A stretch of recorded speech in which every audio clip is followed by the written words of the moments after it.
Hello and welcome to my review of Märklin's number 39968, the Flying Scotsman, a special model produced for the 100th anniversary of the real Flying Scotsman and also the first HO model of the Flying Scotsman. It is a very beautiful model that also has its price. You will have to pay 590 euros or $640, or if you're in the UK, 420 pounds. Now let's talk about some basic facts of the model. It is of course a Class A3. The model is portrayed as the museum locomotive with number 60103, as it currently is in the National Railway Museum in York. Obviously it is a completely new tooling and is also available as a tricks version for DC.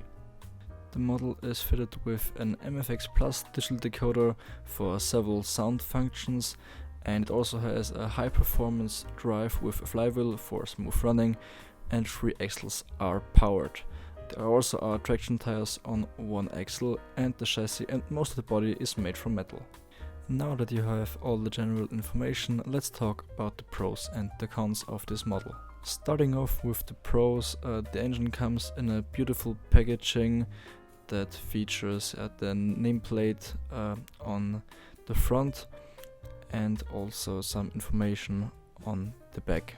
As soon as you take the model out of its box, you will immediately see that the level of detail is epic. You have so many separately fitted details.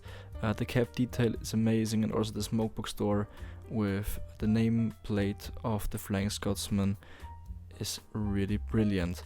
And there also are additional details that you have to fit yourself. You can see them right now. Besides the details, the MFX digital decoder features a lot of DCC functions, like a factory installed smoke unit with speed dependent dynamic smoke.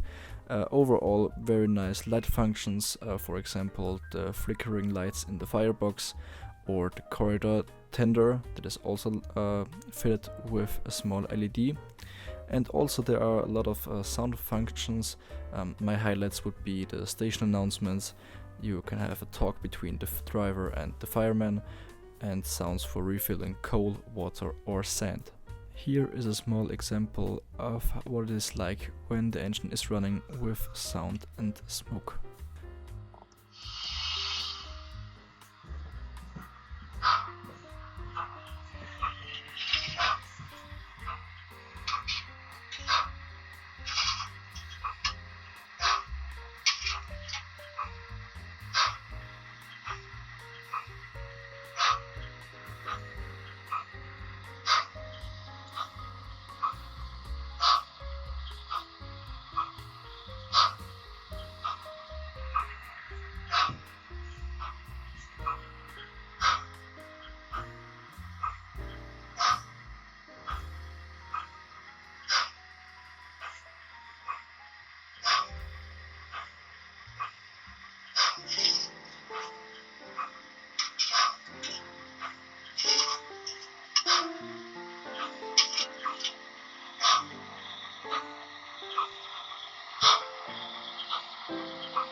So now that we've talked about the pros, let's talk about the cons. There are one or two, but they're not that big of a deal. The first one is pretty obvious. The engine is not ideal for running on tight radius. That is a problem for me, yes, but I was aware of that before I bought the model, so nothing I was shocked about. And because it only has traction tires on one axle, it is not particularly good at climbing gradients. One small con, but I would say it is more a wish from me to Märklin, that it would have been nice if they would have made some fitting coaches for the engine. I know you can imagine a lot with model railways, but I think it would have been cool if we had like some old express coaches, and in general, why don't make some more British steam engines in the future? If you go beneath or in the comment section of the release video that Märklin posted on their YouTube channel, you can see that a lot of people want British steam engines, so this is my wish to Märklin. Please make some more, they are great. And yeah, that would be all for me. A quick summary on the model: it is a clear buying advice if you can find one. It is a beautiful model, and I would highly recommend you, if you have the space, the money, go buy one. It's awesome.